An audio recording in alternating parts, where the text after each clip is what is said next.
Sergio, regarde. Il y a un truc qui devrait te rappeler de bons souvenirs là.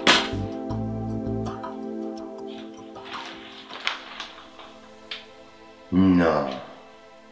La compétition d'apnée reprend. Dimanche prochain, les apnéistes reprennent la compétition après quelques années d'arrêt. Sergio détient toujours la palme. Je suis même pas invité.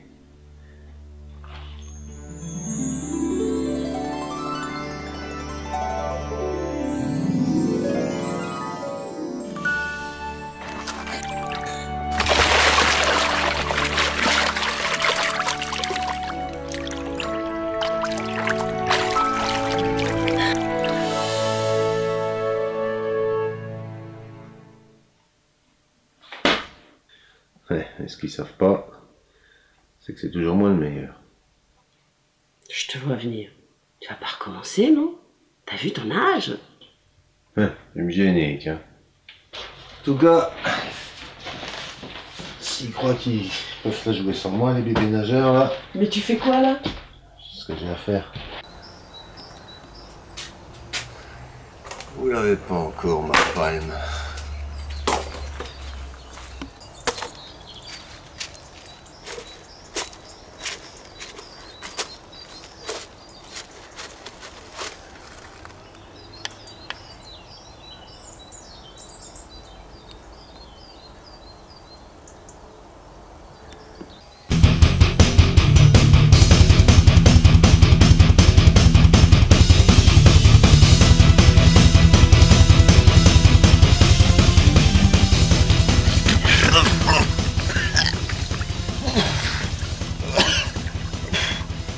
C'est pas gagné.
Alors petit, tu fais toujours trempette? Je m'entraîne.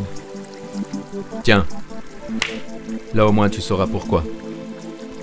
C'est quoi? Les billets de train, l'inscription. Ils ont relancé la compétition en Alsace. Je compte sur toi. Et Sergio? Le bouffeur de pâtes. Il va se noyer, mais pas dans l'eau.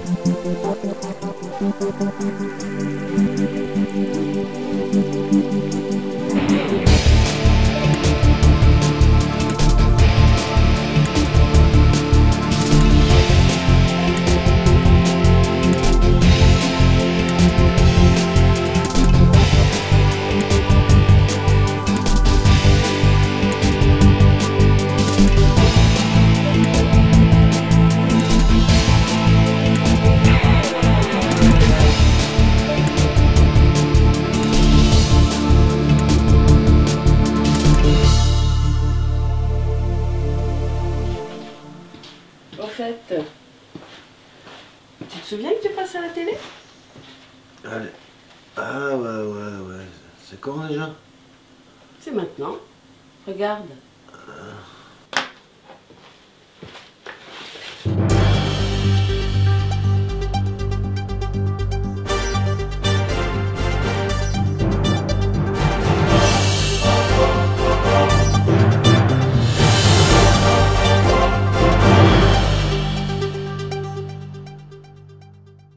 Mesdames, Mesdemoiselles, Messieurs, bonsoir.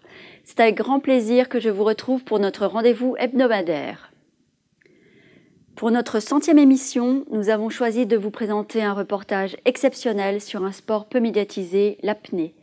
Ce n'est pas dans le Grand Bleu comme on pourrait s'y attendre, mais dans des eaux bien plus froides et sombres. C'est en Alsace qu'a eu lieu aujourd'hui la première épreuve de la nouvelle compétition d'apnée, poids constant, en eau douce. Cette compétition avait été arrêtée il y a plusieurs années, faute de concurrents. Nos envoyés spéciaux, Nicolas Hasenfratz et Alain Muckensturm, ont suivi les favoris lors de leur préparation hivernale. Reportage.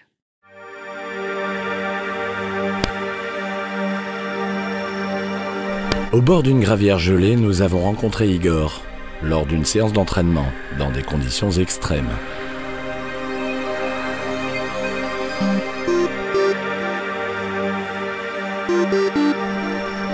Personnage solitaire, il s'entraîne toujours à l'écart, après de longues séances de méditation.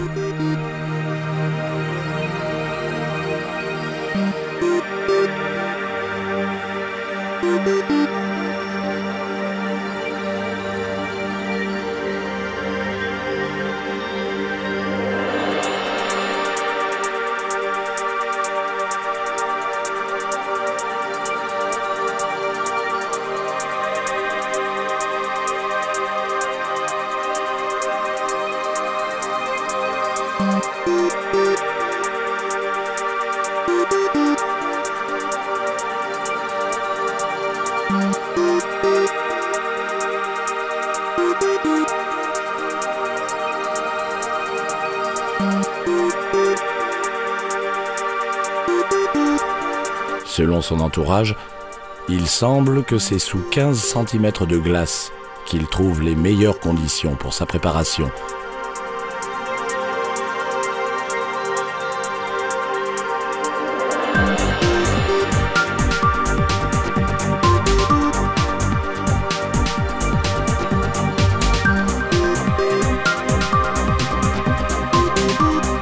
Ces images sont d'une grande rareté.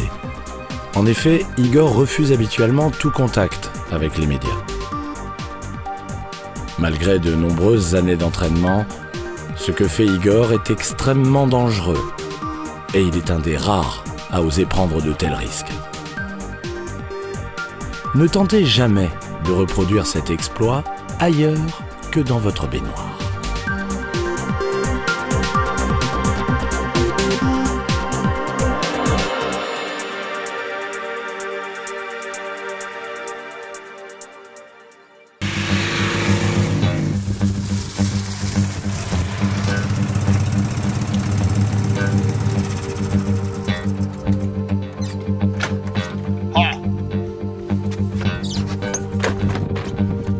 Dans les mêmes conditions extrêmes, nous retrouvons Seppi, un autre favori, pendant son entraînement hivernal.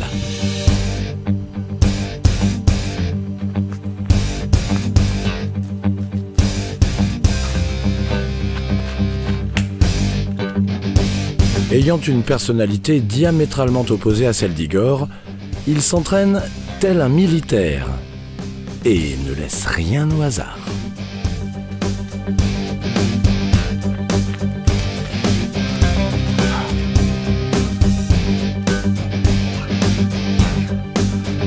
C'est vraiment un dur à cuire.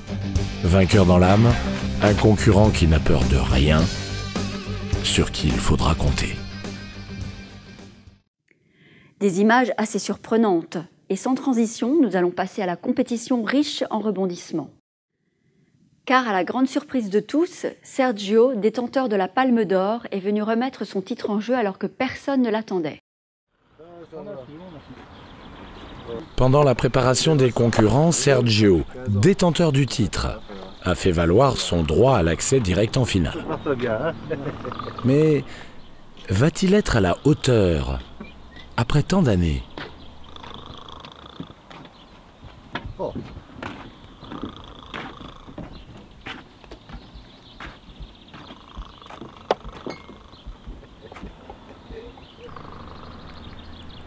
La préparation n'est visiblement pas la même pour tous.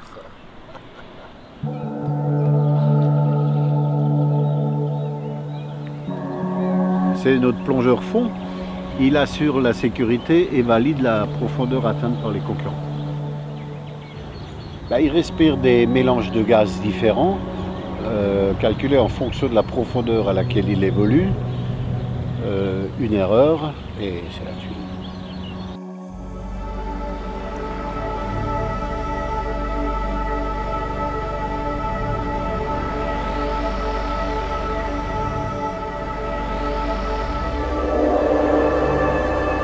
Comme nous l'a précisé l'organisateur, le plongeur d'assistance doit bien gérer l'utilisation de ces différents mélanges gazeux. En effet, à certaines profondeurs, il doit absolument respirer le mélange prévu, sous peine de subir des troubles à cause de la toxicité de certains gaz.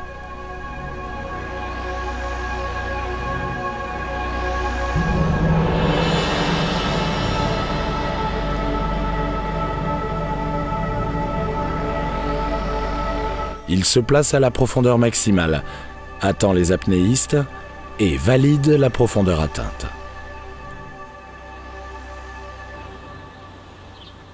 Nous remarquons que Sergio a l'air très en confiance.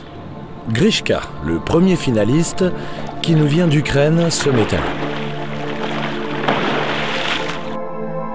La compétition du jour suit la règle de l'apnée poids constant, c'est-à-dire que les concurrents se déplacent uniquement à la seule force de leurs jambes. Ils ne sont pas aidés par une gueuse. Dans les conditions idéales en mer, avec de l'eau chaude et une très bonne visibilité, les records actuels s'établissent aux alentours de 120 mètres. Mais ici, étant donné la différence de température et de luminosité, les apnéistes n'iront pas aussi profond.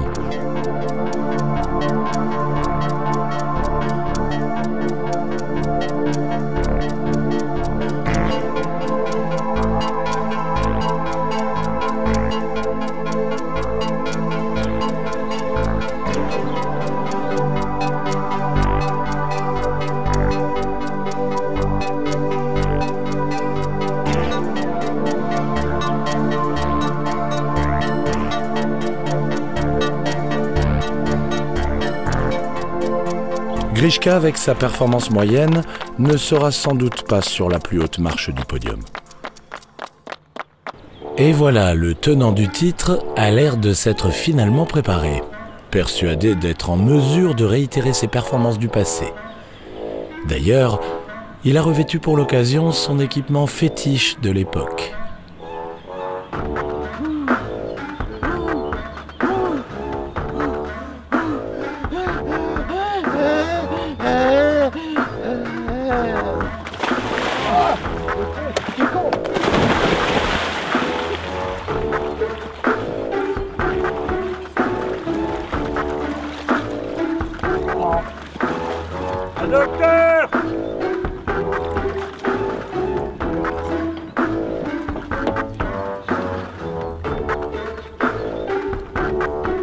Selon nos sources, l'hyperventilation de Sergio ne serait pas la seule cause de son malaise. C'est maintenant le tour d'Igor, un des deux favoris de se lancer dans cette finale.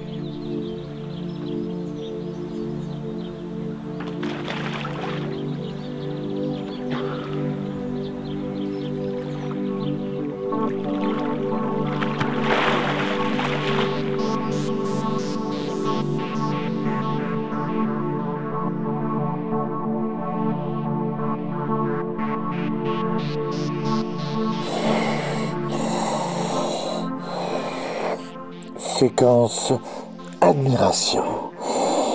C'est fabuleux de se trouver là, m'approche de cet homme, mi-homme, mi-poisson, qui se déplace avec grâce dans ce fluide invisible qu'est l'eau, source de vie, constituant principal de nos cellules. La symbiose entre les éléments opère. Séquence passion. Il est allé au-delà de la limite. Il a disparu. Ce que réalise Igor est tout simplement prodigieux. Il démontre par sa performance que l'homme est capable de réaliser de grandes choses face à des situations extrêmes. Il suffit de savoir où l'on veut aller, de connaître ses limites et de mettre tout en œuvre pour y arriver. Une leçon de courage pour toute l'humanité.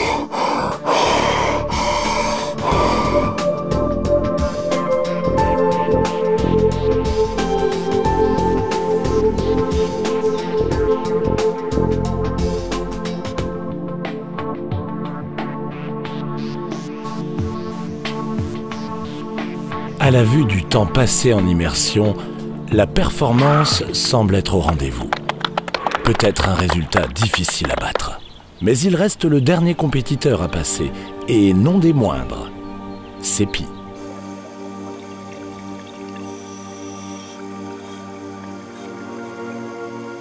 Suite à une panne, le plongeur fond est forcé d'utiliser un mélange de gaz non adapté à sa profondeur. Cela va affecter rapidement son sens de la réalité s'il ne remonte pas très vite.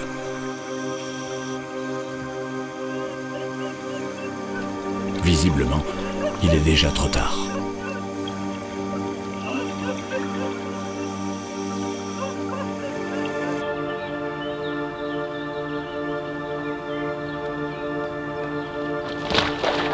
Seppi, très concentré, s'élance pour sa dernière apnée sans savoir ce qui se trame dans le fond.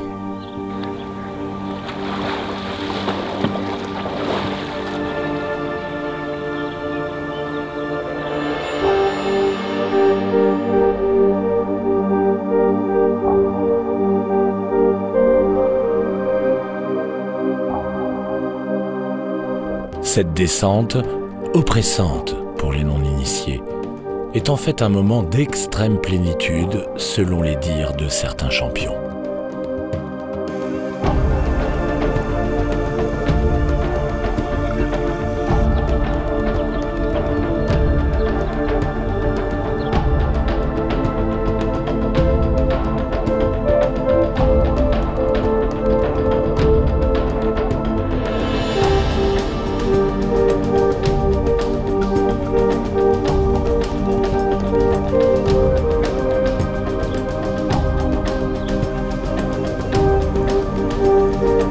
Seppi vient de s'apercevoir des difficultés du plongeur et va l'aider à reprendre ses esprits en lui indiquant de remonter tout de suite.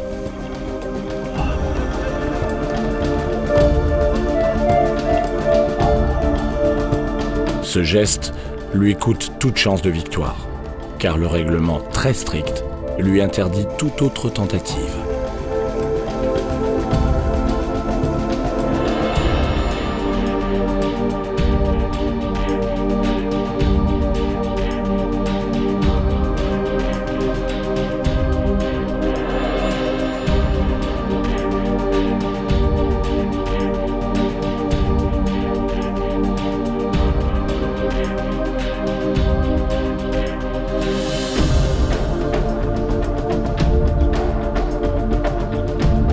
Malgré tout, la compétition se termine bien, avec vraisemblablement un nouveau record.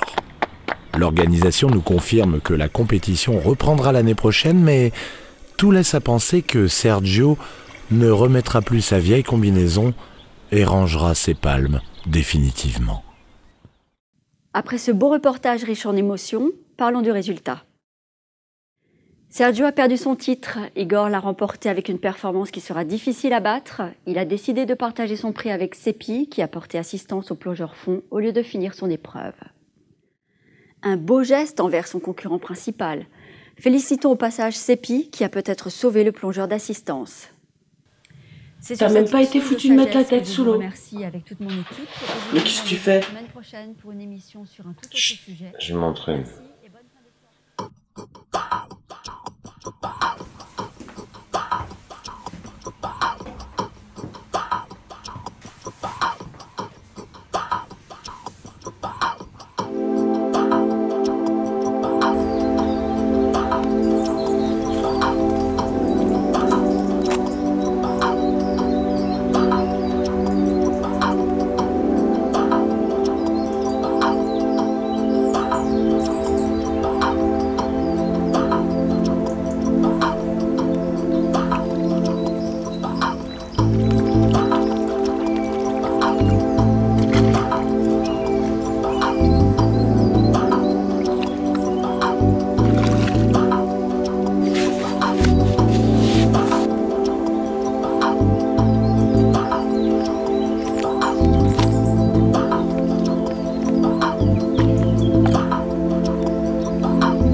Pose-moi 2-3 questions que j'ai quelque chose à dire.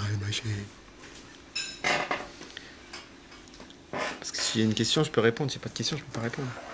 Mais tu peux pas me faire une réponse sans question. Réponse. Bah c'est pas venu tout seul en fait.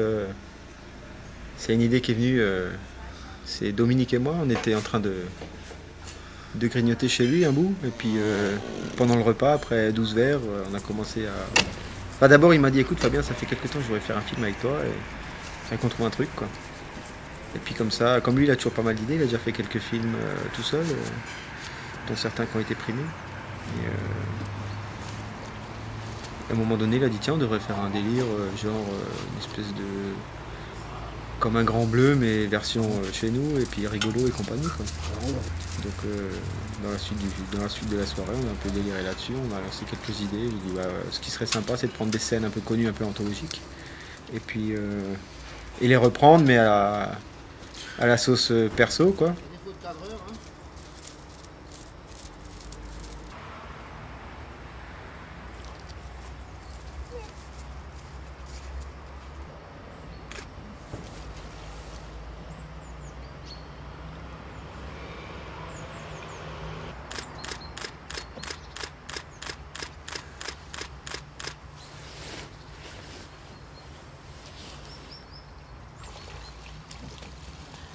Donc au niveau là, c'était surtout, en fait, l'idée c'est de faire un clin d'œil, quoi. Histoire que dans le film, à des moments, il y a des scènes qui rappellent honteusement celles du Grand Bleu. Avec quand même un espèce de respect, on sent derrière pour ça, justement, pour le Grand Bleu, Jean-Luc Besson. Ouais, bah moi si je l'ai pas vu 20 fois, je l'ai pas vu le film. C'est un film que vraiment, pour moi, c'est un des meilleurs films que j'ai jamais vu. Il y en a d'autres qui sont tout aussi bien, mais j'ai vraiment accroché. Et puis, bon, étant plongeur, forcément, on est un peu plus sensible à ce genre de trucs, quoi.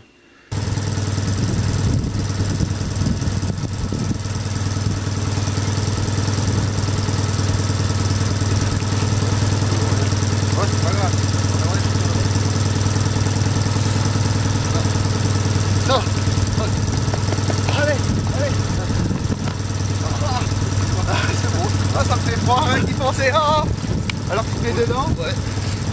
Hop, attends, reste là, hein. Ah ouais. Donc là, on s'est dit, on va faire pareil, mais bon, il n'est pas question de faire... Mais en faisant pas pareil, quoi. Ben, il faut pas. Déjà, on n'a pas l'envie et surtout pas le niveau pour faire des choses équivalentes. Ni le matériel, ni les connaissances, ni enfin tout ça, ni les pépettes. Donc c'est tout avec 2-3 caméras, 2-3 gens, personne n'est professionnel ni pour le son, ni pour la lumière, ni pour les acteurs, ni moi-même pour la réalisation, pour le montage, on fait tout comme ça entre nous. Et puis, ouais, le seul professionnel c'était le maître nageur à la piscine, quoi. Il n'y en avait même pas le jour où on l'a fait, le plan à la piscine, on était tout seul, quoi. Donc, et puis voilà, donc après, moi de mon côté, j'ai essayé d'écrire un scénario en fonction des idées qu'on avait jetées avec Dominique, et puis je lui ai présenté, toujours dans l'idée de faire ça ensemble. Bon, lui, il n'a pas trouvé de choses à rajouter ou à enlever, donc on est resté un peu sur l'idée, on a fait 2-3 petites modifs simples, et puis voilà. Après, on s'est revus, on a fait un voyage en train, on était plusieurs heures dans le train ensemble, donc on a un peu peaufiné le détail. Après, moi, parallèlement à ça, j'ai écrit un petit storyboard, histoire d'avoir une base de travail pour les tournages. Et puis, après, il a fallu trouver une équipe, un minimum, quoi. Il faut au moins 2-3 caméramans sous l'eau, il faut quelqu'un pour tenir la perche pour les prises de son, enfin, il faut un petit peu du monde. Donc, chacun a mis sa petite pierre à l'édifice, et puis on verra bien ce que ça donne dans le futur, hein, si on a réussi à faire quelque chose de correct. Et puis l'idée en fait c'est de faire un film d'environ 25 minutes et pourquoi pas le présenter au Festival de l'image aquatique à Strasbourg si le produit fini le mérite, quoi. Si j'arrive à faire un montage qui tient la route et qui est plaisant et qui est compréhensible et qui est clair et qui est ludique, etc., quoi.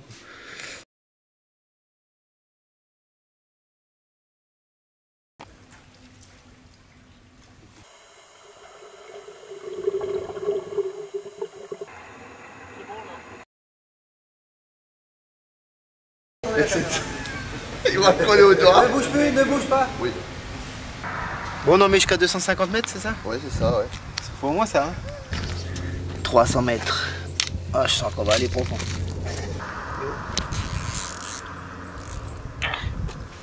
Oui, il y a marqué 500, donc je mets le 500 mètres, là. Hein.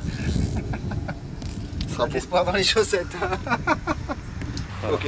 Et là, t'as allumé. Là, t'as les éclairages, donc il marche à 50 watts, à 75 watts et 40% de 50. Mais comme on va pas être profond, limite tu mets pas d'éclairage quoi. Ouais, Pas à la limite, d'éclairage. on va voir de faire sans éclairage peut-être. On peut faire plusieurs scènes, j'en sais rien. On va voir, ouais. Et donc Dominique, ce qu'on va faire, rappelle-moi ton prénom. Roland. Donc ce qu'on va faire simple, on va commencer, vous vous placez à peu près à 3 mètres de profondeur. Vous filmez tous les deux des plans en plongée, mais sans bouger la caméra fixe. D'accord? Donc nous on rentre dans le champ. La corde, il faut qu'elle soit positionnée à peu près comme ça, ou tu vois. On rentre dans le champ, on sort du champ, on fait demi-tour, vous continuez à filmer, on remonte. D'accord? Ouais. Donc on fera un essai, on passera juste devant pour que vous puissiez vous placer à la bonne distance de la corde. D'accord? Et après vous filmez comme ça. Qu'est-ce qui s'est passé aujourd'hui? Bon, aujourd'hui j'ai battu mon record d'apnée. Allez, faites les chiffres. 20 mètres. 20 mètres en apnée, t'as pas triché? Non, sans tricher. Sans tricher. Et j'étais cool, hein. Et j'étais cool, hein. Et t'étais cool? T'as pas forcé? Ah, sans forcer. T'as fait un petit coucou au caméraman là-bas? Vraiment, le coucou. D'ailleurs, je crois qu'on a la preuve en vidéo. Ouais. Alors on va la mettre tout de suite. Ouais.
Alors René, oui.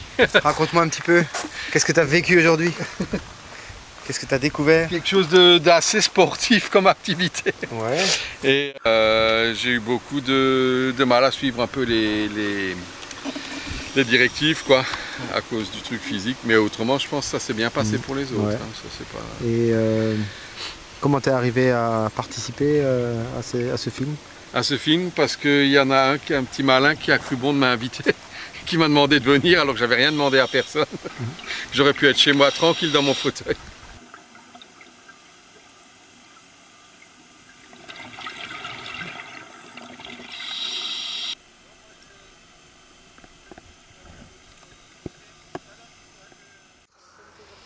Un moment qui m'a marqué. Bah ouais, je suis allé à 20 mètres. Comme Pascal, je suis content, ça fait longtemps que j'y étais plus. Donc merci, bravo, on était contents.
Moi c'est une expérience à renouveler, hein. C'est quand vous voulez les mecs, hein. S'il vous faut d'autres plans, qu'il y ait une belle journée comme ça, on refait quand vous voulez. Je pense qu'on reviendra mais un dimanche, ce sera plus simple.